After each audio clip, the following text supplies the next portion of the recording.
Reading through the Bible in 1 year, July 25th, Judges chapter 8, Acts 12, Jeremiah 21, and Mark chapter 7.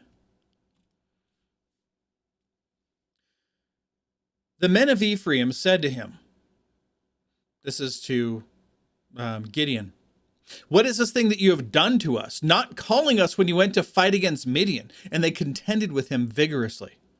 But he said, "What have I done in comparison with you?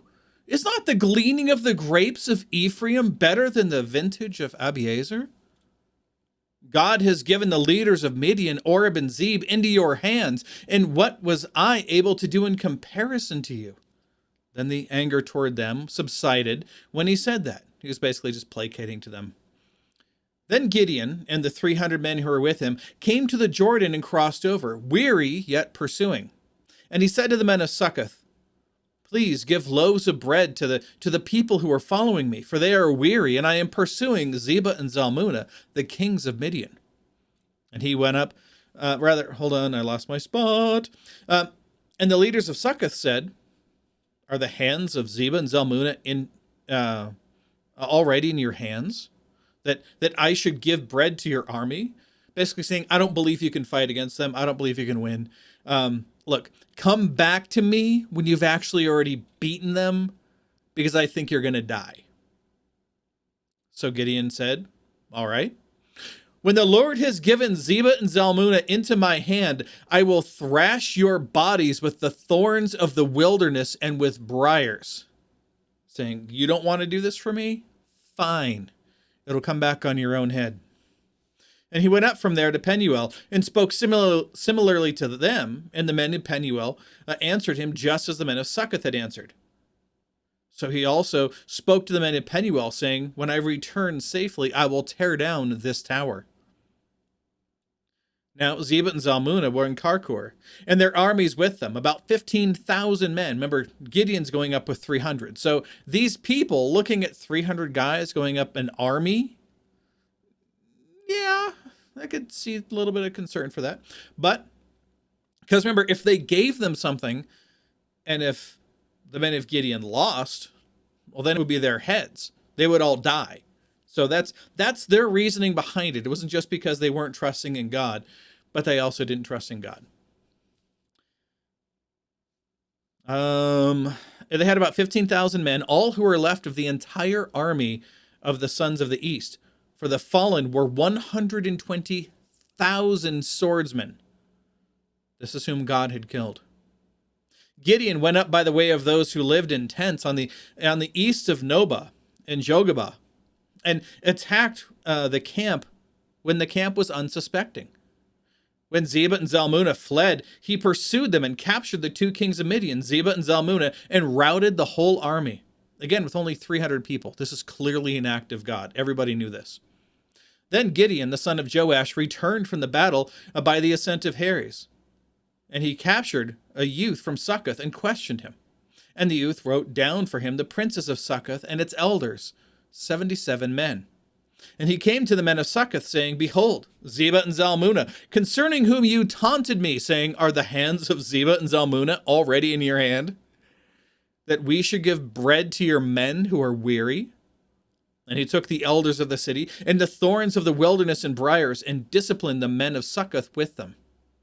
He tore down the tower of Penuel and killed the men of the city. Then he said to Zebah and Zalmunna, "What kind of men were they whom you killed at Tabor?" They said, "They were like you, each one resembling the son of a king." Now that might be like, what? Seems kind of weird. Let me see if there's a note on this. 18. Okay, so the text reveals Gideon's attack on the Midianites is partly a personal feud because Zebah and Zalmunna, the Midianite kings, destroyed his brothers sometime earlier. That's when he replies he said, "They were my brothers, the sons of my mother." So you can say someone is your brother, they're Americans, right? If you're in another country and somebody comes to you who's an American, you can say, "Oh, my American brother," even if you don't know who they are. You're a brother with them because you are sons of America, right? In the same way, that's a typical term. Like if you are somewhere else and you find someone who's a Christian, so they're suddenly your brother or your sister in Christ. However, he specifies here the sons of my mother. He's literally saying they were my direct brothers inside my own household. As the Lord lives, if you would only let them live, I would not kill you. So he said to Jethro, his firstborn. So because they killed his brothers, he's saying, arise and kill them. Avenge the blood of your family. But the youth did not draw his sword, for he was afraid, because he was still a youth. Then Zebah and Zalmunna said, rise up yourself and fall on us. For as the man, so is his strength. So they're attacking his manhood at this point. So Gideon arose and killed Zebah and Zalmunna, and took the crescent ornaments which were on their camels' necks. Then the men of Israel said to Gideon, rule over us, both you and your son, and also your son's son, for you have delivered us from the hand of Midian. This is the first clue of them asking for a king. This comes up later. But Gideon said, I will not rule over you, nor shall my son rule over you, for the Lord shall rule over you. This is what it should be. Yet Gideon did say to them, I won't be your king, but one thing I do request of you. Each of you just gives me an earring from his spoil. One earring, that's all I ask. For they all had gold earrings because they were Ishmaelites. Ishmaelites were known for having gold earrings. They said, we will surely give them. So they spread out a garment, and every one of them threw an earring there from his spoil. The weight of the gold earrings that he requested was 1,700 shekels of gold, beside the crescent ornaments and the pendants and the purple robes which were on the kings of Midian, and besides the neck bands that were on the camels' necks. Gideon made it into an ephod. This is important. And placed it in his city, Ophrah, and all Israel played the harlot with it there, so that it became a snare to Gideon and his household. So what had happened was, they wanted him to be king. He said, no, I won't be king. But I will make this ephah that I will set up in my hometown. And the people worshipped it. Well, what's an ephah? So the genuine ephod of the high priest is employed in seeking the Lord's will. It has stones on it that represent each of the 12 tribes of Israel. And in pockets that are hidden inside of it, you have the Urim and Thummim. These are what we believe to be stones. Say 2 stones of the same size, shape, weight, everything. But one white and the other black. Or the other one, they're just noted in some way to be different. So that way, you ask something of God. Say, should we go up and attack these people? And if you pull out one, the Urim or the Thummim, we don't know which one specifically, you pull out one of them, and one is yes, the other one is no. And then you just go on that based on faith. That's all it's for. But they use this to determine God's will. So they're using this one that they made of gold, of all of these people that they took over, right? And basically, he's not being a king over them, but he's still ruling over them by being the one through whom they come and ask questions. That is not his role. That is not his responsibility. He is a judge over the land, where he's supposed to help them figure out how to handle some things, but it's not his role to speak for the place of God. That's a bad thing. So Midian was subdued before the sons of Israel, and they did not lift up their heads anymore, and the land was undisturbed for 40 years in the days of Gideon. Then Jerubbaal, the son of Joash, went and lived in his own house. Who was this? That's Gideon. Remember, that was his other name. Now Gideon had 70 sons who were his direct descendants, for he had many wives. His concubine who was in Shechem also bore him a son, and he named him Abimelech. You might be like, what does Abimelech mean? Abimelech means my father is king. Normally, it's the father who names his son. That's how it works. The father names the son once the son is born. So he named his son, my father is king. but he knows that there should be no king over Israel. See this little bit of apostasy at the end of this judge. And Gideon, the son of Joash, died at a ripe old age, and was buried in the tomb of his father Joash, in Ophrah of the Abiezrites.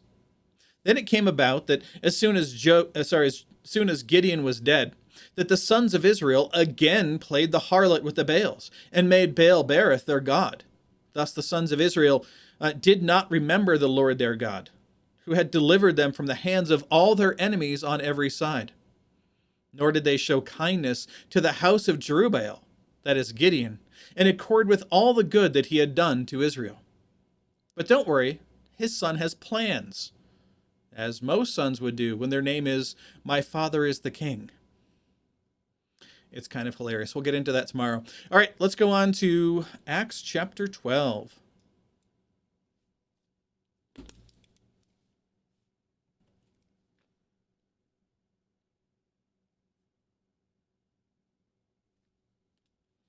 Now, about that time, Herod the king laid hands on some who belonged to the church in order to mistreat them. He had James, the brother of John, put to death with a sword. When he saw that it pleased the Jews, he proceeded to arrest Peter also. Now, it was during the days of unleavened bread. When he had seized him, he put him in prison, delivering him to 4 squads of soldiers to guard him, intending, after the Passover, to bring him out before the people, as in to put him to death. Now, the reason it's 4 squads of soldiers is because they tried to arrest Peter and the disciples before, remember? And they were just let out. So now they have 4 squads of soldiers watching over him. So Peter was kept in the prison, but prayer was being made for him fervently by the church to God. On the very night when Herod was about to bring him forward, Peter was sleeping between 2 soldiers, bound with 2 chains, and guards in front of the door were watching over the prison. And behold, an angel of the Lord suddenly appeared, and a light shone in the cell. And he struck Peter in the side and woke him, saying, "Get up quickly." And his chains fell off of his hands. And the angel said to him, "Gird yourself and put on your sandals." And he did so. And he said to him, "Wrap your cloak around you and follow me." And he went out and continued to follow. And he did not know what was being done by the angel was real, but thought he was seeing a vision. When they had passed the first and second guard, then they came to the iron gate that leads into the city, which opened for them by itself. And they went out and along one street, and immediately the angel departed from him.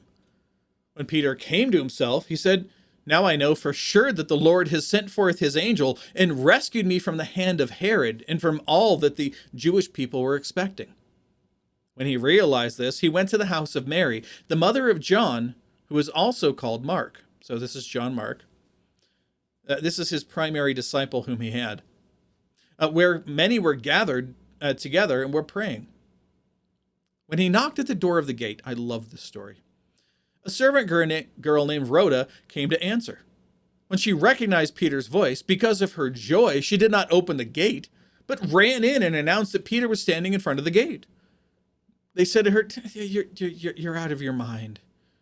She kept insisting it was so, and they kept saying, it's his angel, he's dead. We get that. But Peter continued knocking. When they had opened the door, they saw him and were amazed. But motioning to them with his hand to be silent, he described to them how the Lord had led him out of the prison. And he said, "Report these things to James and the brethren." And then he left and went to another place. Now when day came, there was no small disturbance among the soldiers as to what could have become of Peter. When Herod had searched for him and not found him, he examined the guards, typically that's done with torture, and ordered that they be led away to execution. Then he went down from Judea to Caesarea and was spending time there. He had a vacation. Now, he was very angry with the people of Tyre and Sidon. And with one accord they came to him, having won over Blastus, the king's chamberlain, to allow them to meet with him. They were asking for peace because their country was fed by the king's country. On an appointed day, Herod, having put on his royal apparel, took his seat on the rostrum and began delivering an address to them. Well, the people who basically were waiting on him to give them food and take care of them began crying out, "The voice of a God and not of a man." Well, again, this is Herod, right? Herod is not a name of a person, that's a title, right? As you take that role, you become Herod. But he didn't, he's somebody who knows the Jewish laws. He knows all of these. And it's thought that he was probably actually a Jew, or at least externally one, given how he placated to the Jewish people and also the Jewish leaders at the time. But he also could have just been somebody who, as a leader, knew that the Jewish people and the Jewish leadership had a big sway over the people. So he could have just been placating to them, but he still knew the law and he still knew all of these things. And so when these people were calling out to him, "The voice of a God and not of a man," his proper response would be to say, "No, I am merely a man," and give glory to God. And immediately an angel of the Lord struck him because he did not give God the glory, and he was eaten by worms and died. This didn't happen immediately. He was struck, and then shortly thereafter, he died, and then they found the worms in him, and it was gross. Anyway, but the word of the Lord continued to grow and to be multiplied. This is saying, despite the fact he was an enemy of the church of God.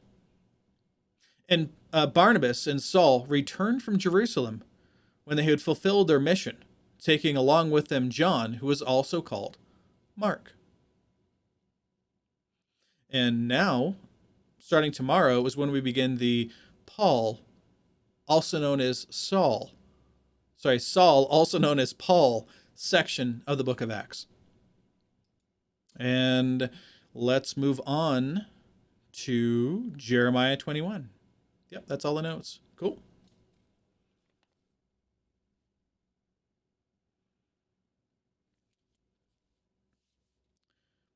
The word which came to Jeremiah from the Lord, when King Zedekiah sent to him Pashur, the son of Malchijah, and Zephaniah the priest, the son of Messiah, saying, "Please inquire of the Lord on our behalf, for Nebuchadnezzar, king of Babylon, is warring against us.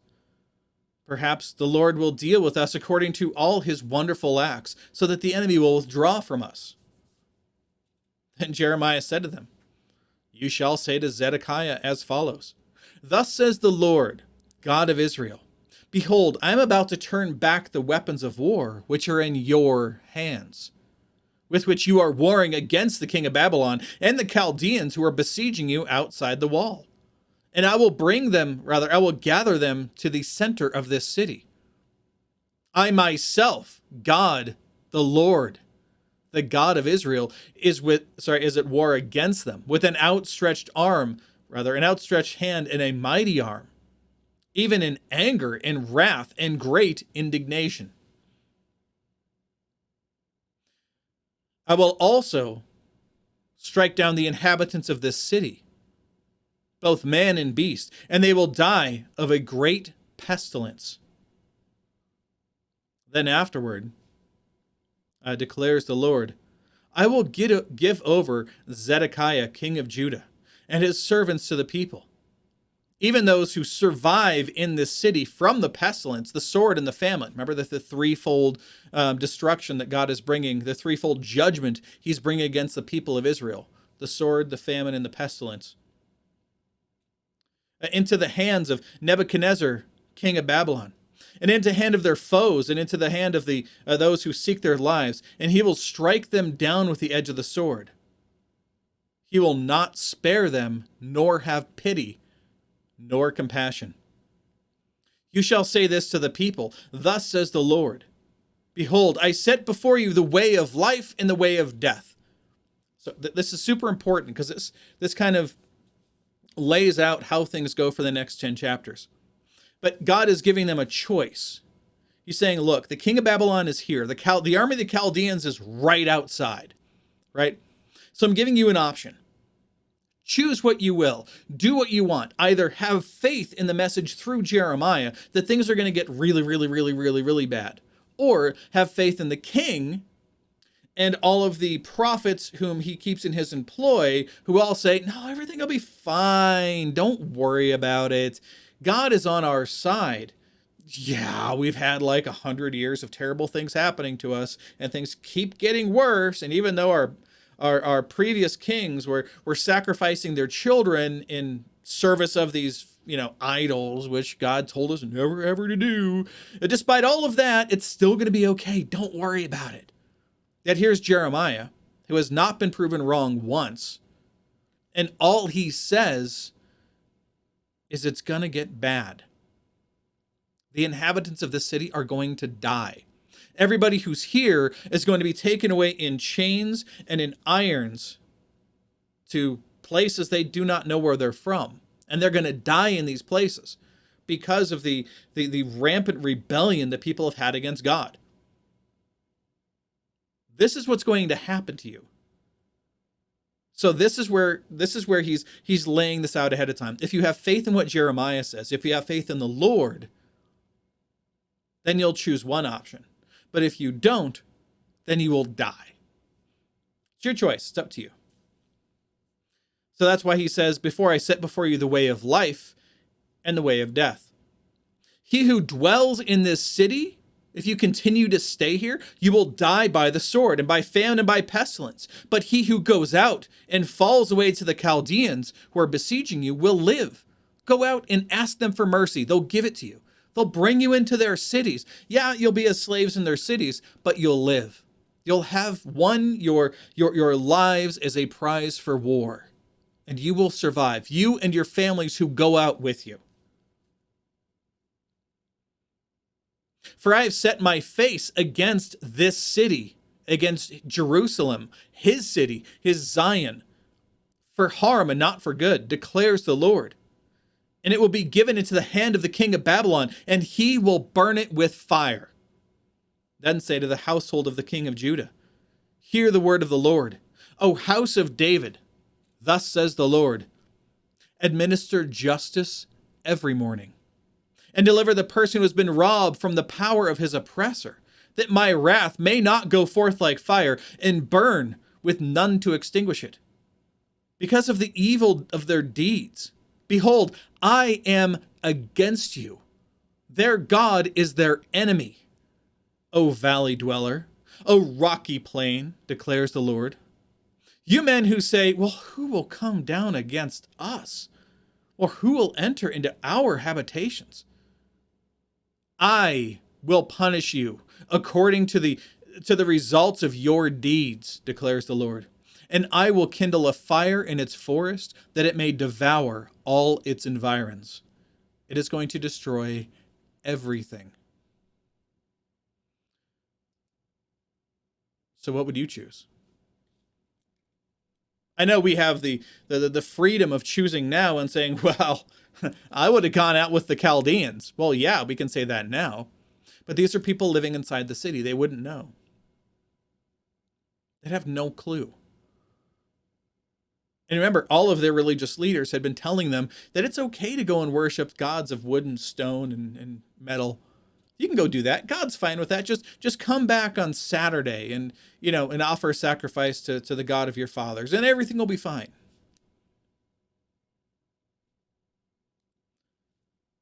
Let's move on. Mark chapter 7.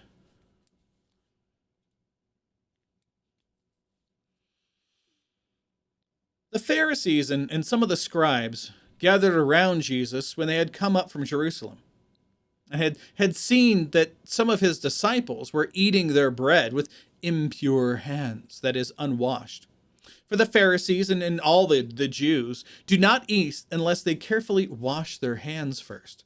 They also wash the bowls that they're going to use, and the cups and the saucers. They have special processes for how they wash all of these things to make sure it's clean. This is observing the tradition of the elders. This isn't, we've read through the law of God. Is there anywhere in the law of God where it tells people how to properly wash your hands? You got to sing happy birthday and rub it. No. That's not in there at all. God doesn't care about that. Yes, you do want to have your hands washed. You want them to be clean, but it's not your hands that make it unclean. So they were changing the law and inserting things into it that the church had told them to do. We might call it the commands of the magisterium, who would come up with these ideas, these things which are extra biblical. They weren't in scripture, but they were things that they had decided were probably good plans for people to follow. So they had them do it.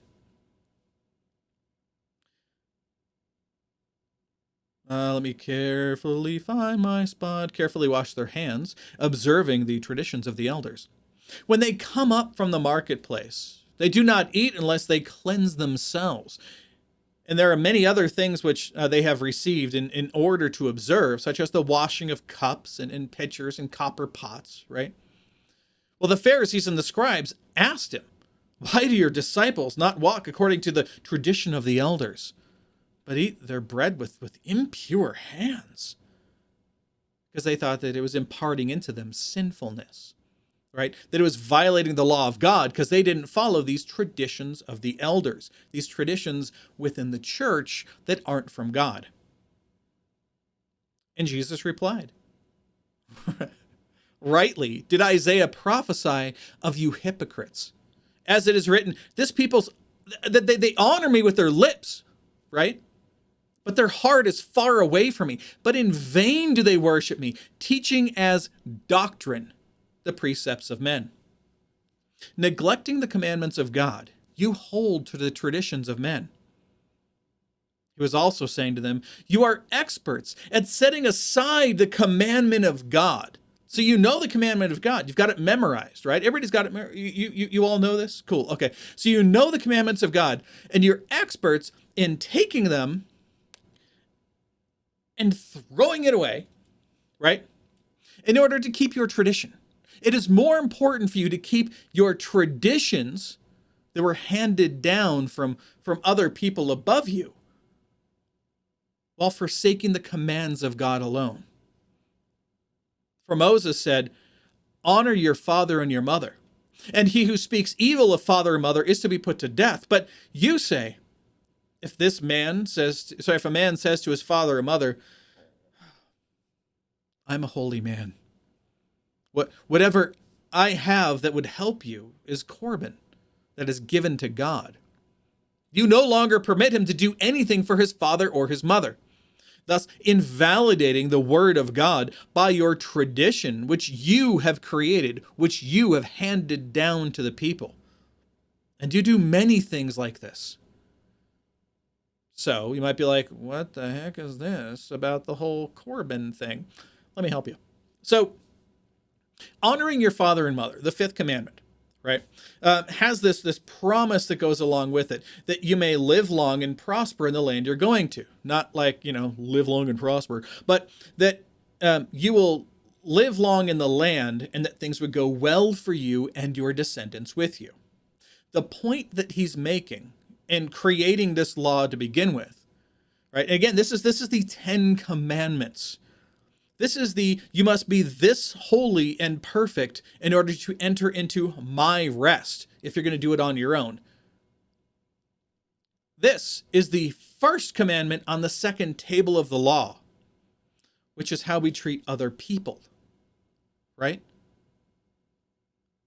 The first command is to honor your father and mother, which again gets confusing. People don't understand what it means. What it means is that your parents took care of you when you were young, right? When you were too young to make wise decisions, they made those decisions for you. They helped you with your house. They took care of you. They bathed you. They clothed you. They took care of all of your food and your needs. They made sure you were educated, right?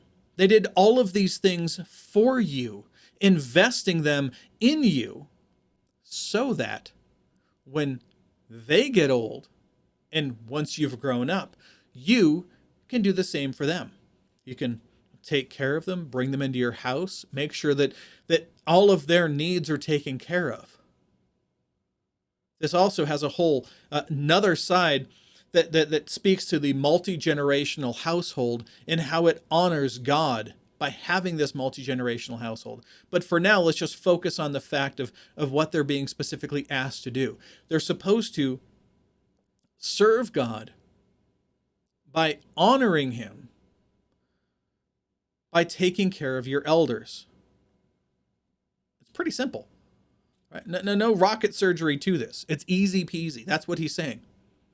However, as already mentioned, they put up this thing called Corban. Well, what's that? So let's say that you weighed out the cost, and the church came to the people, to the young adults, and said the same thing. Said, yeah, you got a nice house here, and we get that. It's a nice place, but which wall are you going to knock down to put a bedroom for your parents so that they can live with you? What about your wife's parents?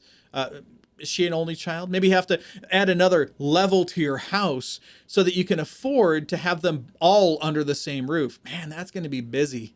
And it's going to be expensive, don't you think? So here's the thought. We have all of this grand wealth and all of these amazing things we can do for all the people in service to the Lord. You understand. So what we're going to do, we've got this great idea right now. You figure out how much money you're going to spend to upgrade your house and how much you think it would cost you to take care of them. And you can just pay it to us. Just pay it to the church, and don't you worry. We'll take care of your parents for them. This is what Jesus referred to before. Rather, not Jesus, but this is what was referred to in Acts chapter 7. Was it 6? I think it was 6. When they're creating the deacons, because there were people being ignored during the daily distribution. What is that? That was the church executing a kind of welfare to take care of the needs of the widows whose children didn't take care of them. Why wouldn't the children be taking care of their parents? Because they had this thing called Corban. They could just give the money to the church, and they were washing their hands of the entire law of God, ignoring all of the benefits that come from it, so that they could instead focus on whatever it is they wanted to do. Just leave it to the church. They'll take care of it. This is the exact thing that he's talking about. This is that hypocrisy he's bringing up. This is a blessing for them. For you to be able to take care of your parents the way that your parents took care of you, this is a blessing for you. It's a blessing for your household to have your parents with you, to have their wisdom available to your children. And it is a blessing for you to take care of those who took care of you until they pass on, knowing full well your children will do the same for you. But they turned the whole thing in order to make money for themselves, for the church. And they stripped the law of God directly out of it and literally threw it away. What need is there to honor your father and mother? And that's when the whole thing got twisted. To where honoring your father and mother means, when your dad tells you to do something, you at least listen to him before you ignore it and do whatever you want. That's what honoring your father and mother has turned into. Let's move on, shall we? After, he called the crowd to him again and began saying to them, "Listen to me, all of you, and understand, there is nothing outside the man which can defile him. And if it goes into him, but the things that proceed out of him are what defile the man." This is important. I have friends, I have other people that I know who, as Christians, avoid pork. Why? Because of the Jewish laws against pork. They also don't eat shellfish or any of the other things. They choose, even though they live under Christian liberty, they choose to put themselves under these Mosaic laws that they think they can keep, right? Instead have turkey bacon because they say it's better. It's not. Not even a little bit. They're lying to you when they say this. But what happens is they do these things because they think they're bringing God more honor by laying more laws on top of themselves. You see the point? So God is just just blowing all of that out of the water. What is he saying? There's nothing outside the man which can defile him, right? If it goes into you, you can eat a bacon cheeseburger that has dairy and it has pork and beef all at the same time, three things which are forbidden to be eaten all together, much less at all in some cases for Jewish people. You can eat all of it because you're not supposed to eat your meat with your dairy, and there's a whole thing to it, right? So you can eat all of that together and it won't defile you. It's not going to make you sinful. It's not going to make you impure before God. That's the point that he's making. But the things which proceed out of the man, those are what defile the man. Again, we have the brackets. For this next one sentence, there are brackets on this, which, if you remember from when we brought it up before, what are the brackets there for and what do they mean? The brackets mean that this is something that is not found in later translations of the word. So it's not translations, later copies of the word. So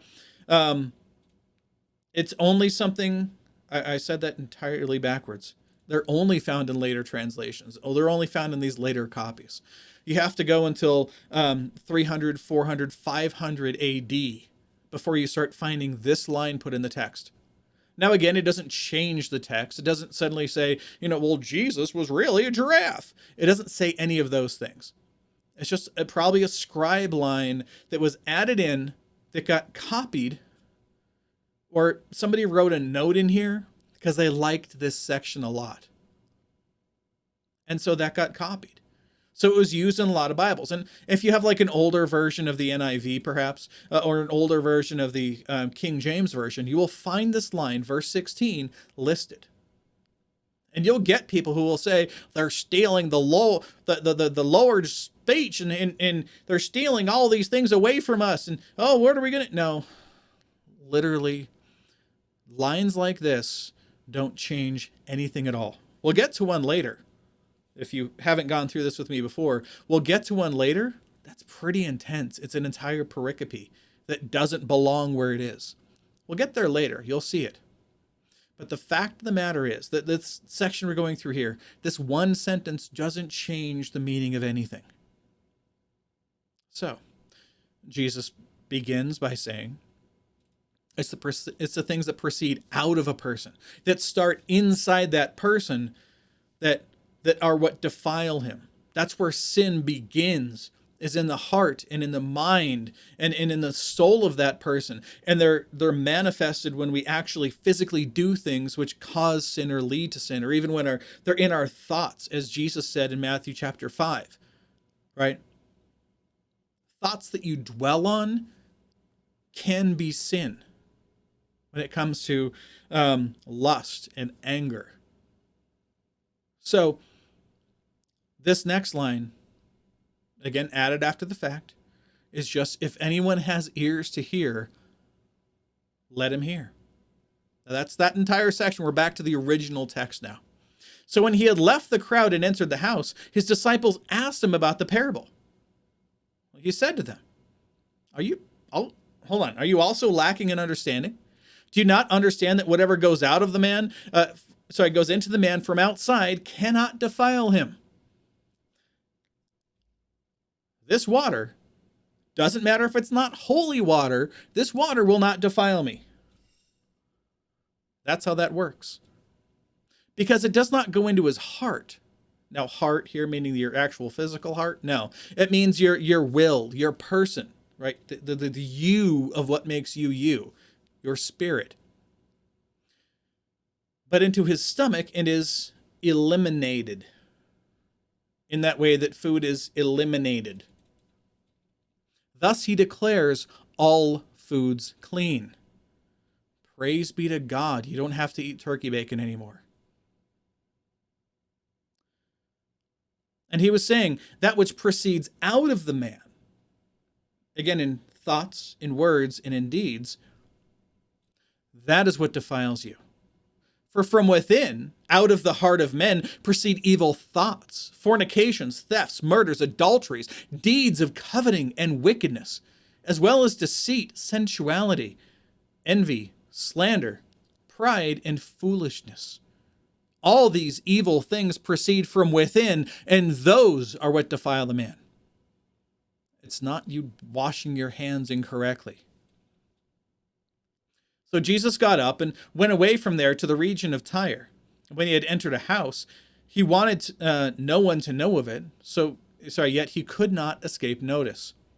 But after hearing him, a woman whose little daughter had an unclean spirit immediately came and fell at his feet.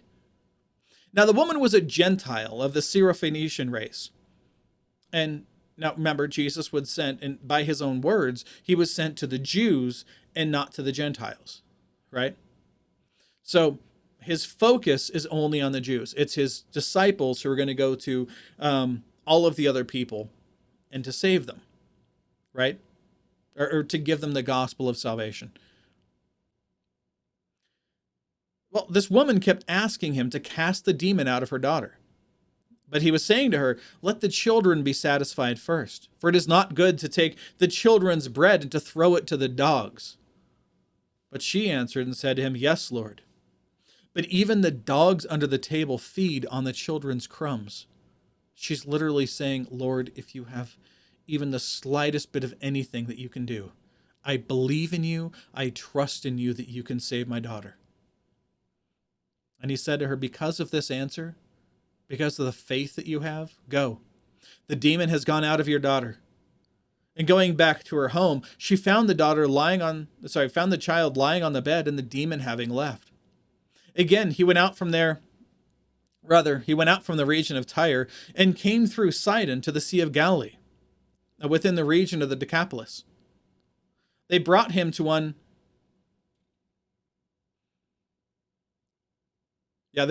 who was deaf and spoke with difficulty, and they implored him to lay his hand on him. And Jesus took him aside from the crowd by himself and put his fingers into his ears. And, after spitting, he touched his tongue with the saliva. And looking up to heaven with a deep sigh, he said to him, "Ephphatha," that is, "be opened." And his ears were opened, and the impediment of his tongue was immediately removed. And he began speaking plainly. And he gave orders for them not to tell anyone, but the more he ordered them, the more widely they continued to proclaim it. And they were utterly astonished, saying, "He has done all things well. He even makes the deaf to hear and the mute to speak." Again, no one else has done any of these things. That's why it was such a big deal. So I'm going to go ahead and bring up the rest of the notes here for you. All right, that's it. And we will be back tomorrow. Behold, the word of the Lord.